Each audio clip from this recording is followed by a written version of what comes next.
আমি একটা কোণায় দাঁড়িয়ে দেখছিলাম দুটি ছেলে গেরুয়া বসন পরে মন্দিরে সিঁড়ি মুছছিল। এত মন দিয়ে আমি কাউকে সিঁড়ি মুছতে দেখিনি। এত ভালোবাসা দিয়ে আমি কাউকে ধুলো তুলতে দেখিনি। সিঁড়ি নয়, যেন জননীর ত্বক থেকে ধুলো তুলছিল।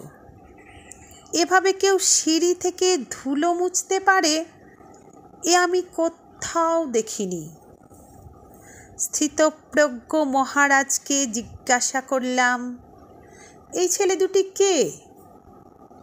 মহারাজ মৃদু হেসে বললেন, একজন নিউক্লিয়ার ফিজিক্সট, একজন IBM-এর 6 লাখ টাকার চাকরি ছেড়ে এখানে এসেছে।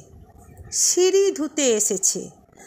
যে সিঁড়ি দিয়ে মানুষ ওপরে ওঠে তা যেন পরিষ্কার হয়। মহারাজ চলে গেছেন। সন্ধ্যা নেমে আসছে গঙ্গায়। আমার ভেতরেও নামছে সন্ধ্যা।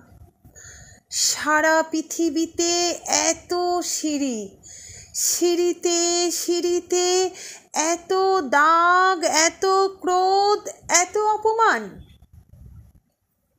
আরতি শুরুর আগে মনে হলো, যে সিঁড়ি মুছতে পারে না সে কোনো দিন মানুষের চোখের জল মুছতে পারবে না।